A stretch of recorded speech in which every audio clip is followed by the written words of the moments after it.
Alright guys, the time has come. Let's talk about Morbius.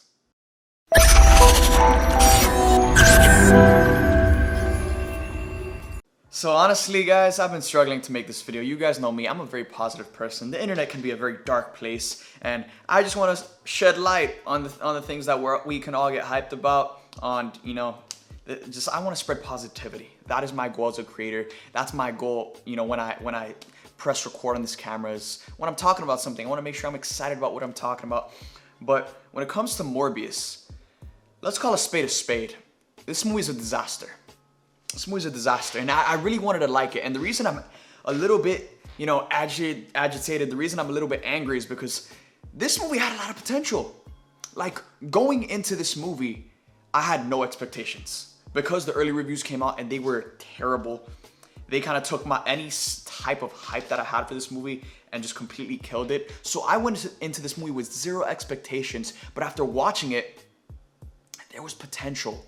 There was things that I saw in this movie that, I thought if they would have expanded upon this idea and executed it a lot better, this movie could have been great. With that being said, let's talk about Morbius. If you're new to the channel, please consider subscribing and hit that notification on my channel to get notified for future videos. So before I go in on Morbius, I want to give Sony props because they came out with my favorite movie of all time a couple months back, Spider-Man No Way Home.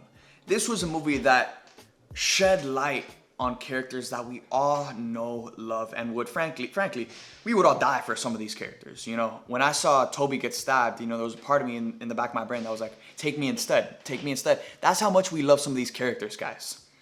But when it comes to Morbius, we don't care about any of these characters. And and I get that they're all new characters and this is a completely new cast and a new corner of the universe that Sony's opening up to. But by the end of the movie, I feel like when we meet a character at the beginning of a movie, by the end of the movie, we should care about those characters. And by the end of this movie, I didn't care about any of the characters, including Morbius. I don't really care if we ever see Jared Leto play this character ever again. And that's not to downplay Jared Leto as an actor, because I quite enjoy Jared Leto as an actor. I enjoyed his Joker. He's an Academy Award winner, so say whatever you want, the dude can act. Another person who can act is Tom Hardy, and a lot of us are fans of Tom Hardy as Venom, but his movies themselves haven't been the greatest. So when it comes to Morbius, I thought that the characters were very bland, and again, there was a lot of potential there. For a character, for example, Matt Smith as the villain, his name was Milo, but I thought there was a lot of potential here with Milo as a villain. First of all, Matt Smith is an incredible actor, and I was very excited to see Matt Smith's performance in this movie. But again, that was probably the most frustrating part, is that they set up his character to be pretty damn good. These are both brothers that found each other in a hospital suffering from the same condition, and they went through life together, experiencing the same problems and the same adversity, getting bullied by kids in their school. They went through life experiencing all of these hardships together, and then in a matter of hours, Matt Smith takes the same serum that turned Michael Morbius into the living vampire, and in the span of a couple of hours, they break up, and then they fight each other, and then Morbius kills Matt Smith's character, and there's no emotion to it whatsoever. I feel like when you break up with your brother and then you kill your brother, there should be some emotion there. Like, these dudes have grown up with each other. And then in a span of a couple of hours, they have this argument, and it just completely boils over. And again, Matt Smith ends up dying, and there's no emotion to it whatsoever, when there should have been emotion. They should have expanded on that relationship, and that relationship should have been at the core of this movie. So like that, by the end of it, we care about the final battle. We care about the protagonist and the antagonist finally going up against each other. I thought the VFX for this movie were also pretty terrible as well. I mean, Morbius as a character, they nailed the design. But I don't know why, I just don't like the whole fog that goes around Morbius every single time he moves. It gives off it's kind of like Nightcrawler from the X-Men movies.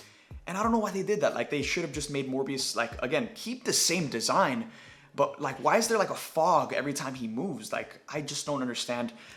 Matt Smith, the facial VFX, I thought they could have gone practical when it comes to the actual design for Morbius and the face. I mean, we've seen some pretty amazing facial prosthetics over the years. I mean, Colin Farrell just made a massive transformation, turning into the Penguin. When it comes to Morbius and Matt Smith transforming into another living vampire, I thought they overdid it with the VFX on their faces because it did look a little weird. Now, a huge reason a lot of us were hyped to see this movie in the first place is because in the first teaser trailer that they dropped back in 2019, I mean, it's crazy that I was still a senior in high school back when the first teaser trailer for this movie came out. They ended that trailer showing Michael Keaton's Vulture, and that has been one of the most exciting things about this movie. But after watching the actual movie, they cut out all of Michael Keaton's Vulture scenes. All of the scenes we saw from the marketing of this movie weren't in the actual movie.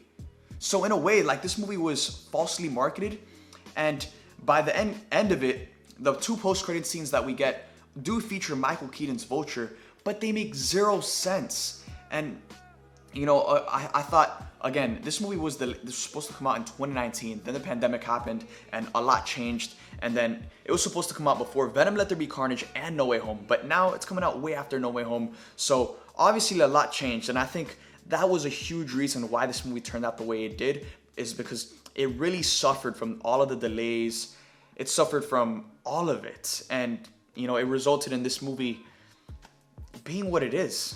I really wanted to like this movie, I really did, but man, it's just like, when we've been getting movies like Spider-Man No Way Home, The Batman, yesterday I just saw a movie called Everything Everywhere All at Once, and it was one of the greatest movies I've ever seen in my life. But we've been getting movies that have been so amazing, and then comes Morbius. It's just hard to, it's a hard pill to swallow, it's hard to digest, and as Sony continues to move forward with these movies, again, I think it's important that we voice our honest opinions.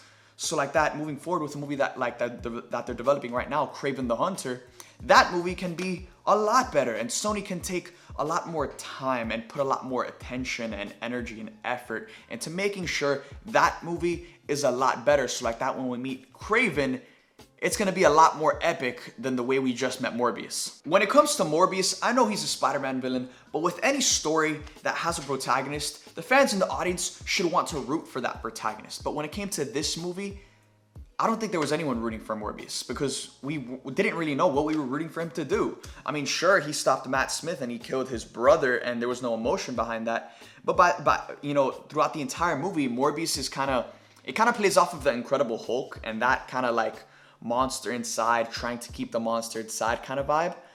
But by the end of it, that all completely undoes itself when Michael Keaton's Vulture asks Morbius to join the Sinister Six to get revenge on Spider-Man.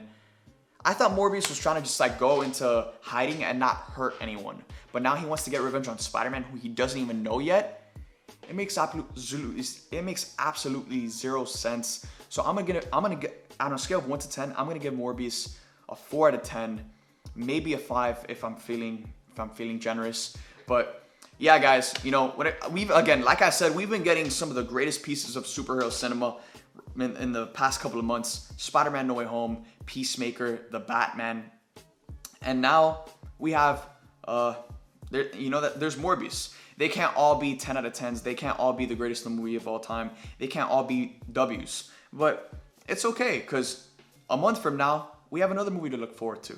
Doctor Strange in the Multiverse of Madness. And I have a feeling that it's going to be a lot better than Morbius. So, again, in life, there's going to be W's, there's going to be L's, but we move on from the L's and we look forward to what's ahead. So, when it comes to Sony Pictures and what they got coming up, they got Bullet Train, they got Spider-Man Across the Spider-Verse Part 1, which is the highly anticipated sequel to one of the greatest superhero movies of all time, Spider-Man Into the Spider-Verse. So I'm excited to see what Sony has in store for the animated stuff and what they got for the Spider-Verse franchise, and that's coming out later this year. So guys, that's the beautiful thing about today's day and age, is that back in 2008, Morbius would have been like the only other it would have been the only superhero movie we would have gotten this year. But in today's day and age, we're getting a superhero movie every single month. So as fans, we're eating regardless. So let me know in the comment section down below what you guys thought of Morbius. And again, if you enjoyed this video, please consider subscribing and hit that bell notification on my channel to get notified for future videos. Thank you guys for watching this video. I love you guys 3000, and I'll see you guys next time.